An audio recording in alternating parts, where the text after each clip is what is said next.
Hay una escena que se ha vuelto cada vez más visible en los parques de algunas ciudades.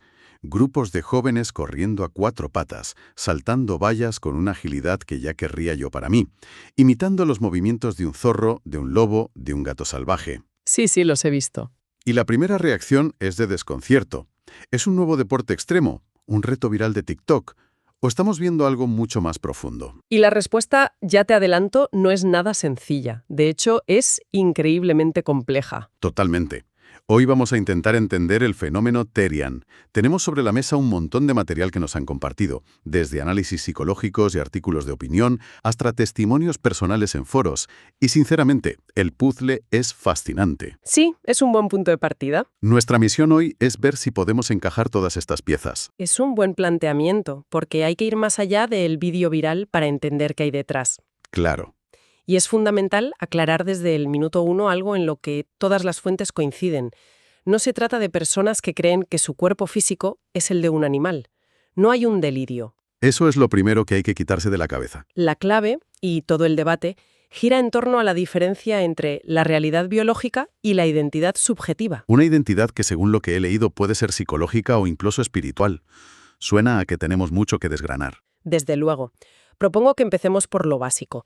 ¿Qué es exactamente un Therian y qué significan esos términos que usan? Me parece perfecto. Luego abordaremos la confusión más habitual, la diferencia con los furries. A partir de ahí, nos meteremos de lleno en el porqué de su visibilidad actual y finalmente exploraremos esas dos grandes vías que mencionas, la psicológica y la espiritual, para entender de dónde surge este sentimiento. Perfecto. Pues pongamos la primera pieza.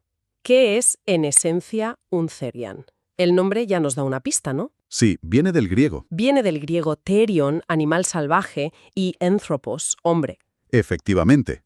La definición central es que un Therian es una persona que se identifica de forma intrínseca y no física como un animal no humano. ¿Vale? Las palabras clave aquí son intrínseca y no física. Exacto. No es un hobby, no es un disfraz que se pone en el fin de semana.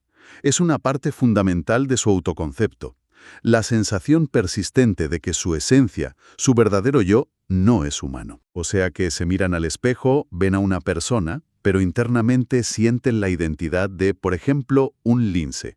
Esa es la idea. Y en los documentos que tenemos mencionan un vocabulario propio para describir esta experiencia. Hay un término que se repite constantemente: ciriotipo. ¿A qué se refieren exactamente con eso? El teriotipo es el animal específico con el que se identifican. Es su identidad animal. Puede ser un lobo gris, un zorro rojo, un cuervo, lo que sea. Vale. Y esta identificación se manifiesta en lo que ellos llaman cambios o shifts. Un shift.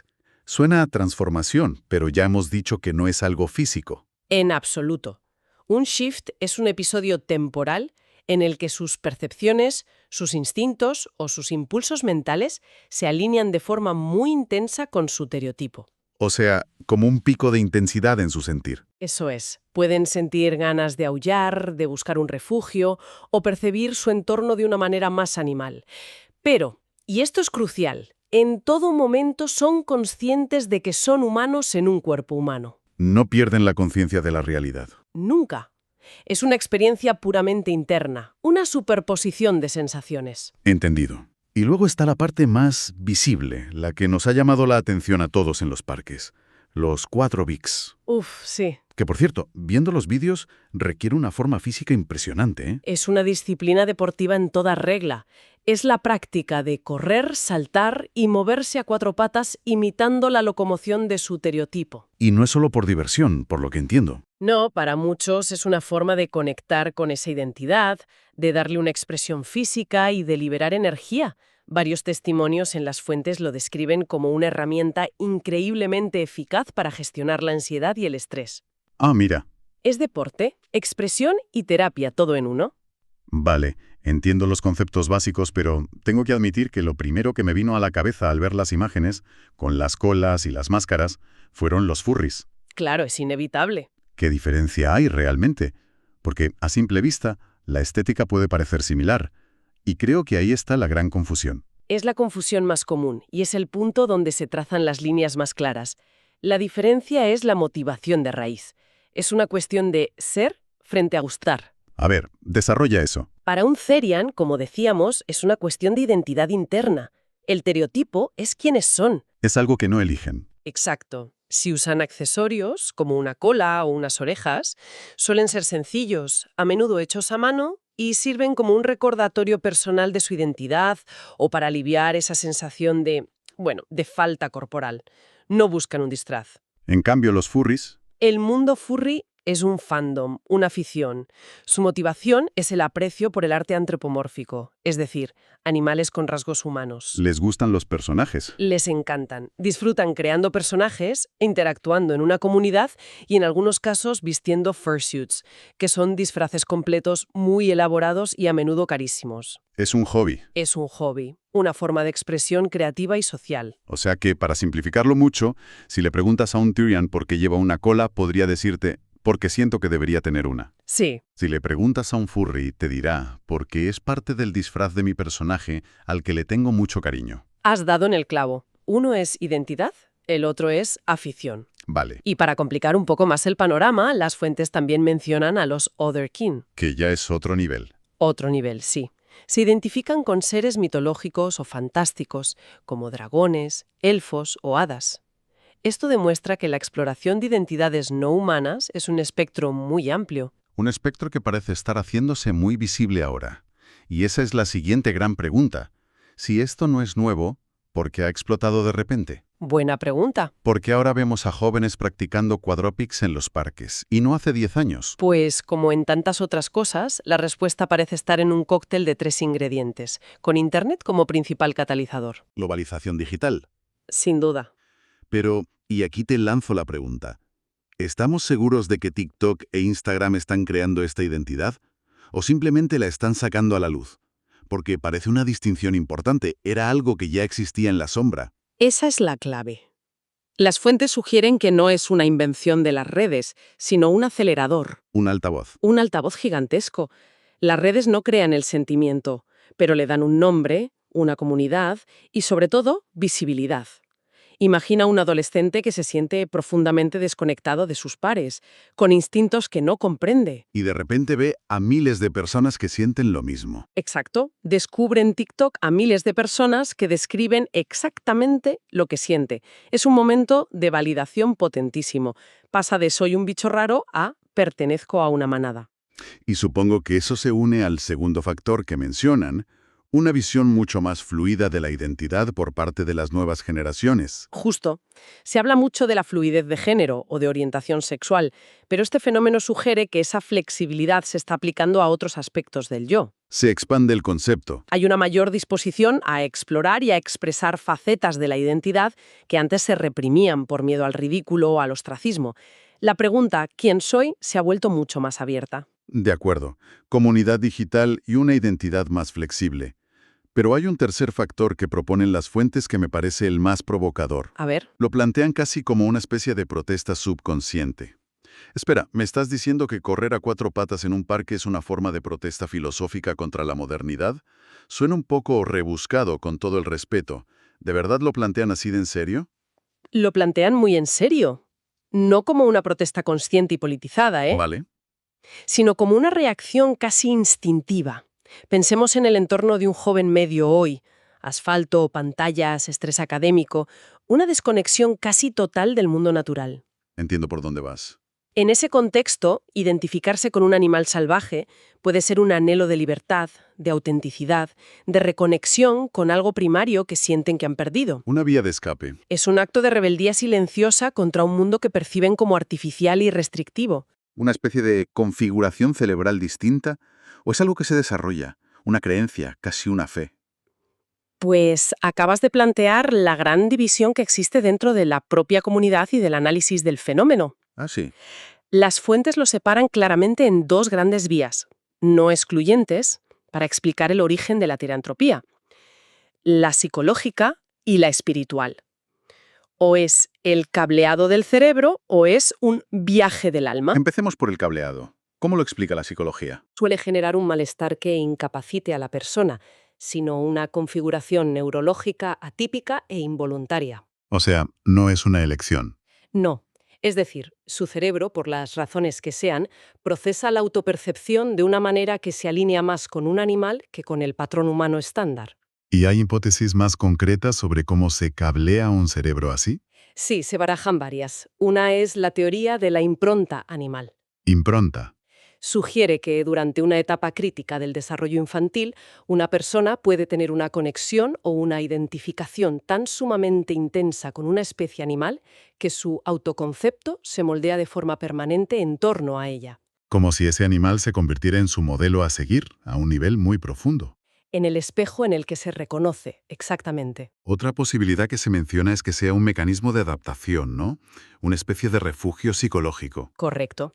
En un entorno humano que se percibe como hostil, confuso o alienante, el subconsciente podría construir una identidad alternativa basada en los instintos de un animal. Tiene sentido como mecanismo de defensa. Es una forma de encontrar una lógica, una fortaleza, un sentido de pertenencia en el arquetipo de su stereotipo que sí entienden y con el que sí se sienten seguros. Y luego está el concepto que más me impactó al leerlo, la disforia de especie. Es un término muy potente y descriptivo. Es que es muy fuerte. El término que usan las fuentes es disforia de especie. Y la analogía más cercana, para que se entienda, es la sensación del miembro fantasma que tiene una persona amputada. Ah, vale, entiendo. El cuerpo, un esquema corporal interno.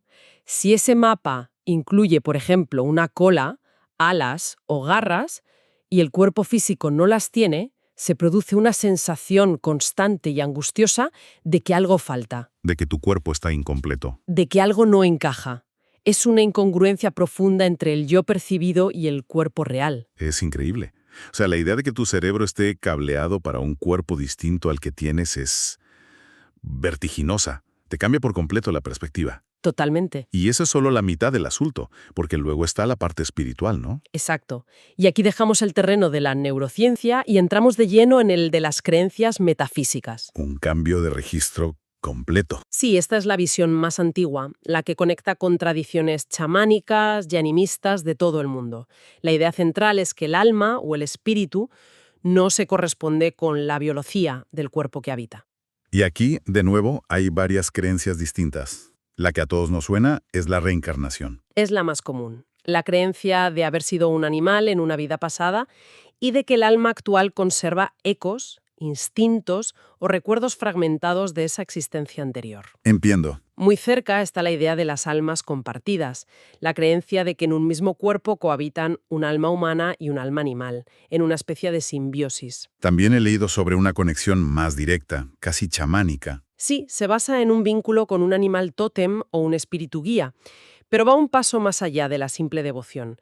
Es una conexión tan profunda que la identidad del individuo se fusiona con la del espíritu animal. No es que sigan al lobo.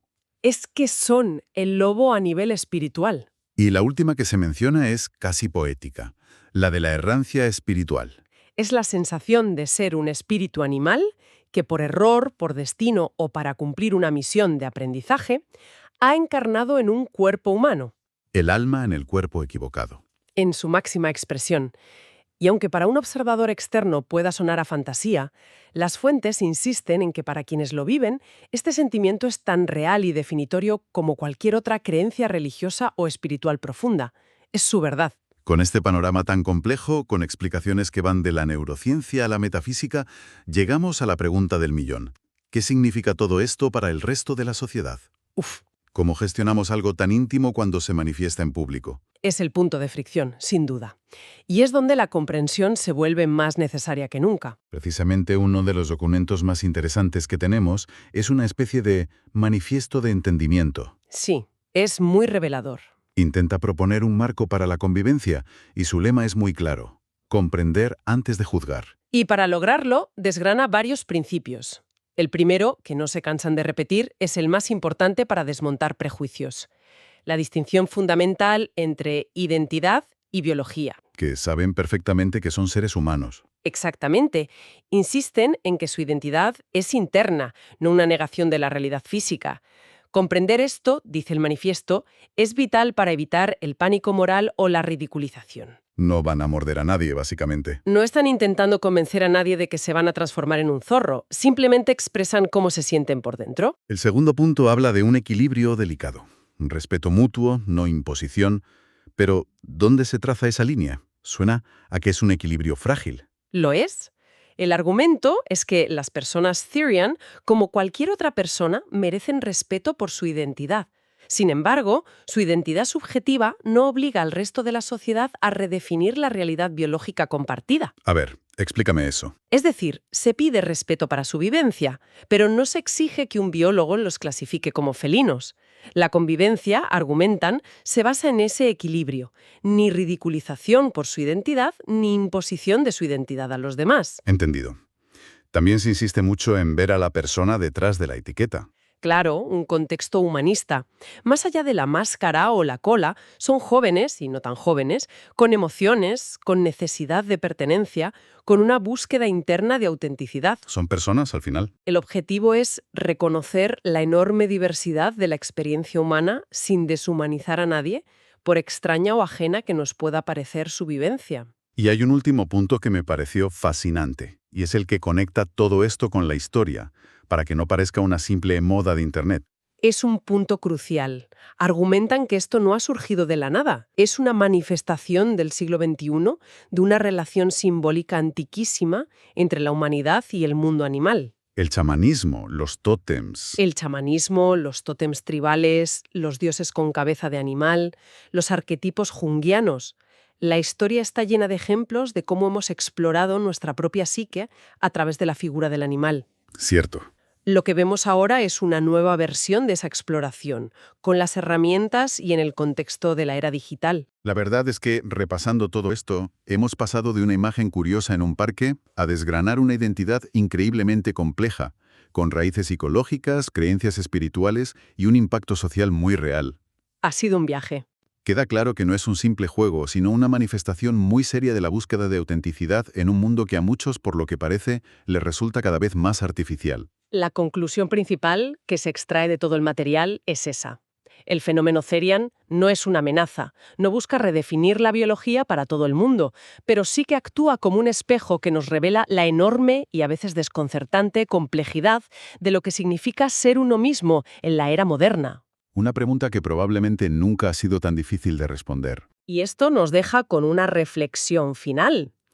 Si aceptamos la idea, como sugieren varias fuentes, de que el fenómeno Therian puede ser en parte una respuesta a la alienación y a la profunda desconexión con el mundo natural, ¿A dónde nos lleva eso?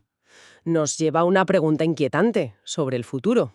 A medida que nuestra relación con la tecnología, la comunidad y el propio planeta siga transformándose, ¿qué otras formas de búsqueda de identidad y pertenencia, quizás igual de sorprendentes, podrían surgir? Es una buena pregunta para terminar. ¿Qué nuevas tribus o identidades nacerán de las presiones y las posibilidades de un mundo que cambia a una velocidad de vértigo?